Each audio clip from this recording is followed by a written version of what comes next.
결혼 후 사랑했던 남편과 어린 아들을 연이어 교통사고로 잃고 유일한 혈육이었던 여동생마저 제 곁을 떠난 지 어느덧 30년이 지났습니다. 그 후 생존을 위해 노래방을 운영했으나 그 대가는 혹독했습니다. 손님들한테 도우미 취급을 받으며 추행당하기 일쑤였고 옆자리에 앉아 술을 따르고 브루스를 추고 심지어 잠자리 요구까지 받는 등 온갖 수모를 겪어야 했습니다. 매일매일이 생존을 위한 투쟁이나 다름없었습니다. 더구나 못 마시는 술까지 매일 마시다 보니 건강까지 나빠져 더 이상 노래방을 운영하지 못하고 접을 수밖에 없었습니다.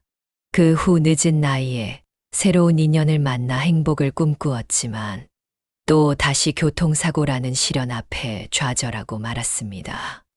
돌이켜보면 온갖 시련의 소용돌이 속에서 생존을 위한 몸부림은 그야말로 처절함 그 자체였습니다. 그래서 그동안 2번 다시 기억하기 싫은 과거를 잊기 위해 무던히도 애를 써왔는데 오늘은 사랑했던 사람들을 생각하며 잠시 여러분께 저의 질곡의 인생사를 들려드리고자 합니다. 30년 전 그 봄날을 떠올리면 지금도 가슴 한편이 저려옵니다. 벚꽃이 흐드러지게 피어나던 4월의 어느 날 오후, 저의 첫사랑이자 인생의 동반자였던 남편과 함께 평범한 일상을 보내고 있었습니다. 그때만 해도 우리는 영원할 줄 알았습니다. 매일 아침 함께 담소를 나누며 마시던 커피 한 잔, 시간이 날 때마다 나누던 소소한 대화들, 그리고 뼈와 살을 태우던 아름다운 밤들이 영원히 계속될 것으로 믿었습니다. 하지만 운명의 장난이었는지 그날따라 유난히 맑았던 하늘 아래 우리는 마지막이 될 줄도 모른 채 평소와 다름없이 외출을 했습니다. 신호등을 기다리며 서 있던 우리에게 갑작스럽게 대형 트럭이 덮쳤습니다. 그 짧은 순간에 느꼈던 충격과 공포는 지금 생각해도 온몸에 전율이 느껴집니다. 저는 순간적으로 의식을 잃었고 몇 시간 후 병원에서 의식이 깨어났을 땐 이미 남편은 이 세상 사람이 아니었습니다. 남편이 떠난 후 한동안 그의 목소리가 들려오는 환청에 시달리고 애타는 그리움에 밤잠을 이루지 못했습니다. 그러나 남편을 잃은 슬픔 속에서도 초등학생 아들 때문에 그나마 버텨낼 수 있었습니다.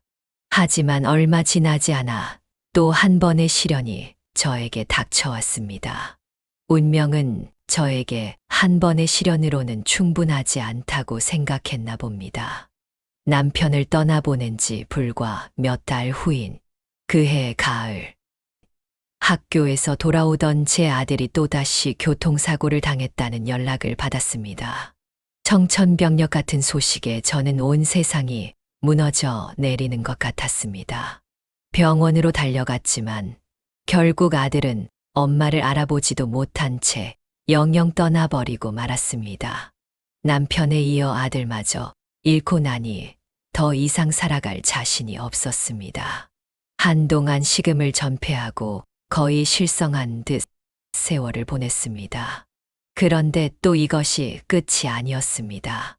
이듬해 봄, 제게 남은 유일한 혈육이었던 여동생마저 갑작스런 병으로 세상을 떠났습니다. 부모님도 안 계셨던 터라 저는 그야말로 이 세상에 홀로 남겨진 외톨이 신세가 되었습니다. 눈물이 말라 더 이상 눈물도 흐르지 않았습니다. 제가 전생에 지은 업보가 얼마나 컸으면 이렇게 3번이나 연이어 시련을 겪게 하는 것인지 하늘이 원망스러웠습니다. 하지만 삶이란 참으로 아이러니한 것이어서 아무리 절망에 빠져 있어도 시간은 흘러가고 그에 따라 현실의 벽과 마주하게 됩니다. 3번의 장례비와 병원비로 인해 많은 돈이 소진되고 남편이 남겨준 얼마 되지 않은 재산마저 이미 바닥이 보이기 시작하면서 집세와 생활비를 벌어야 하는 현실적인 문제에 직면하게 되었습니다. 슬픔에 잠겨 있을 여유조차 없었던 저는 취업 전선에 뛰어들어야 했습니다. 처음엔 가장 쉽게 일자리를 얻을 수 있는 식당에서 설거지를 시작했습니다. 식당에서의 설거지는 집에서 하는 설거지하고는 차원이 달랐습니다. 일이 끝나고 집에 돌아오면 녹초가 되어 깊은 잠에 빠져들곤 했습니다. 그렇게 몇 년을 일하면서 어느 정도 돈이 모이자 작은 옷가게를 차렸습니다. 새벽 동대문 시장에 나가 옷을 떼어와 골목 모퉁이에 위치한 작은 점포에서 하루 종일 손님을 기다렸습니다. 그러나 조그만 옷가게로는 생계를 이어가기가 어려웠습니다. 그렇게 몇 년 동안을 옷장사로 근근히 살아가던 중 우연한 기회에 근처 노래방이 매물로 나왔다는 소식을 듣고 이를 인수받아 운영하기 시작했습니다. 별다른 사전 지식도 없이 노래방을 하면 수익이 괜찮다는 말만 듣고 무작정 시작했습니다. 이때가 약 15년 전으로 작은 상가 건물 지하에 15평 남짓한 곳이었습니다. 처음에는 단순히 기계를 설치해 놓고 손님들이 노래를 부르는 공간을 제공하는 것이라고 생각했습니다. 하지만 막상 영업을 시작해보니 현실은 전혀 달랐습니다. 손님이 원하면 술도 팔고 도우미도 불러줘야 하는 시스템이었습니다. 또한 노래방이라는 공간 자체가 갖고 있는 특수성과 은밀함 때문에 많은 남성 고객들이 저를 노래방 주인이 아닌 도우미와 같은 존재로 취급하였습니다. 특히 여자 혼자 운영한다는 점이 그들에게는 대단한 호기심으로 작용했던 것 같습니다. 처음 몇 달은 그저 정중하게 거절하면 될 것이라고 생각했습니다. 하지만 시간이 지날수록 고객들의 요구는 점점 더 노골적이고 집요해졌습니다. 제가 옆자리에 앉아 함께 노래를 불러달라고 하는 것은 기본이었고, 술을 따라달라고 요구하기도 하고, 브루스를 추자고 하며 거리낌 없이 스킨십을 하는 일도 비일비재했습니다. 그런데 처음에는 단호하게 거절을 하기도 했지만 단골 손님들이 점차 늘어가면서 아는 처지에 마냥 거절을 할 수만은 없는 노릇이었습니다. 어떤 손님은 돈으로 환심을 사기도 하고 또 어떤 손님은 외로움을 호소하며 애인이 되어줄 것을 요구하기도 하였습니다. 가장 끔찍했던 것은 제가 거절할 때마다 돌변하는 그들의 모습이었습니다. 평소에는 점잖은 신사 같던 사람들이 술이 들어가면 갑자기 거칠어져서 욕설을 퍼붓거나 행패를 부리기도 하고 계산을 거부하기도 했습니다. 심지어 술을 판매한다고 경찰서에 신고하여 영업정지와 벌금을 물은 적도 몇 차례 있었습니다. 가장 무서웠던 일은 어느 겨울밤에 일어났습니다. 마지막 손님이 나간 후 평소처럼 마무리 청소를 하고 있었는데 한 남자 손님이 어딘가에 숨어 있다가 불쑥 나타났습니다. 저는 기겁을 하며 외마디 비명을 질렀습니다. 그는 술에 취해 비틀거리며 저에게 다가와 껴안으려고 했고 제가 소리를 지르자 다행히 옆 가게 사장님이 달려와 봉변을 면한 적이 있었습니다. 그 사건으로 너무 충격을 받아 이틀간 가게를 열지 않고 쉬기도 하였습니다. 하지만 생계를 위해서는 계속 노래방을 운영해야만 했습니다. 그동안 꾸준히 단골 손님도 늘고 수익도 어느 정도 안정적이었기 때문이었습니다. 그래서 저는 나름대로의 생존 전략을 세웠습니다. 너무 늦은 시간에는 문을 닫고 술을 많이 마신 손님은 받지 않으려 노력했습니다. 하지만 그럴 때마다 매출은 줄어들었고 결국은 어느 정도 타협을 할 수밖에 없었습니다. 그렇게 10년이라는 세월을 버텨냈습니다. 매일 밤 집에 돌아와서는 샤워를 하면서 눈물을 흘렸습니다. 이런 굴욕을 당하면서까지 살아야 하는 이유가 무엇인지, 남편과 아들이 하늘에서 보고 있다면 얼마나 안타까워할지 생각하면 견딜 수가 없었습니다. 술을 마시지 못했던 제가 언제부터인가 손님들과 함께 술잔을 기울이게 되었습니다. 술이 없으면 그 모든 치욕과 모욕을 견딜 수 없었기 때문입니다. 술에 취해야만 웃을 수 있었고, 술에 취해야만 그들의 추잡한 농담에 적당히 맞장구를 쳐줄 수 있었습니다. 하지만 술은 제 건강을 서서히 망가뜨렸습니다. 간과 위장에 이상 증상이 나타났으며 무엇보다 정신적으로 너무나 지쳐 있었습니다. 그래서 결국 노래방을 시작한 지 10년 만에 미련 없이 접었습니다. 노래방을 그만둔 후 약 1년 정도는 세상과 단절된 채 살았습니다. 그동안 모아놓은 돈도 있고 또한 무너진 심신을 치유하기 위해 사색을 하며 조용히 보냈습니다. 그러던 어느 날 예상치 못한 전화 한 통이 걸려왔습니다. 노래방을 운영할 때 알게 된 단골 손님 중 한 사람이었습니다. 다른 손님들과는 달리 그 사람은 항상 점잖고 술이 취해도 변함없이 예의 바르고 신중했습니다.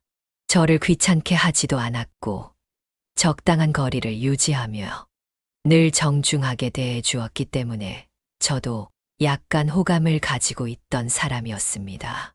사실 많은 단골 손님들이 점잖은 척하며 저녁 식사를 미끼로 접근을 해왔지만 결국 그들이 하나같이 원하는 것은 나와의 잠자리였습니다. 고백하건대 3번 정도 술기운으로 그들과 잠자리를 가진 적은 있었습니다. 하지만 모두 인연이 아니었든지 결국 진지한 만남으로 이어지지는 않았습니다. 그런데 내가 호감을 가졌던 그 사람이 제게 안부 전화를 해온 것이었습니다. 노래방이 문을 닫은 것은 알고 있었지만 그동안 연락하지 않고 지내다가 문득 제 소식이 궁금해서 전화를 했다고 했습니다. 그 전화를 받는 순간 내심 반가웠습니다. 아니 어쩌면 내가 그 사람의 소식을 기다리고 있었는지도 모르겠습니다. 사실 그의 아내는 오랜 투병 끝에 1년 전, 그러니까 내가 노래방을 그만둘 무렵에 세상을 떠났다고 했습니다. 그래서 지금은 혼자 외롭게 지낸다고 했습니다. 그 사람은 저보다 2살 아래였지만 차분한 목소리에 성숙함이 느껴지는 인품을 가지고 있었습니다. 그렇게 시작된 전화통화가 계기가 되어 처음에는 일주일에 1번 정도 안부를 묻는 수준이었지만 시간이 갈수록 통화 횟수가 잦아지더니 나중에는 거의 매일 저녁 시간에 서로의 하루 일상을 나누게 되었습니다. 그 사람은 중소기업에서 오랫동안 근무해온 직장인이었고 곧 정년퇴직을 앞두고 있다고 했습니다. 이후 몇 달간의 전화통화를 통해 서로에 대한 믿음이 쌓이자 자연스럽게 만남이 이루어졌습니다. 남편과 사별 이후 실로 오랜만에 남자와의 정상적인 만남이라 선보는 것 마냥 설레고 긴장이 되었습니다. 만남은 조용한 커피숍에서 이루어졌습니다. 노래방에서 볼 때와는 또 다른 모습이었습니다. 깔끔하게 차려입은 모습이 품이 있어 보였고 무엇보다 저를 바라보는 눈빛이 그윽하고 따뜻했습니다. 그 만남 이후로 우리는 조금씩 자주 만나게 되었습니다. 처음에는 조심스럽게 거리를 두며 친구처럼 지냈지만 시간이 지날수록 점점 연인 같은 관계로 발전해 갔습니다. 휴일이면 어김없이 도시 근교로 드라이브를 나갔고 자주 외식을 함께 하기도 하였습니다. 그리고 마침내 서로의 집을 오가며 생활하기에 이르렀고 오랜 세월 잠자던 성적 감각이 살아나기 시작했습니다. 그의 노련한 리드는 제 자신조차 놀랄 정도로 만족감을 선사했습니다. 날이 갈수록 그 사람과 함께하는 모든 순간들이 저에게는 기적같이 느껴졌고 오랫동안 잊고 있었던 행복이 무엇인지 일깨워 주었습니다. 그 사람은 자신이 정년퇴직하면 조용한 시골로 내려가 편안하게 살자고 하였습니다. 그런데 어느 날 아침 식사를 마치고 소파에 앉아 차를 마시고 있는데 핸드폰 소리가 울렸습니다. 이 시간에 전화 올 사람이 없는데 왠지 불길한 예감이 들었습니다. 그리고 그 예감은 빗나가지 않았습니다. 그 사람이 출근길에 교통사고를 당하여 병원 응급실에 있다는 내용이었습니다. 순간 30여 년 전 악몽이 떠올라 현기증을 느끼며 바닥에 쓰러지고 말았습니다. 한참 후 몸을 추스르고 병원을 찾았습니다.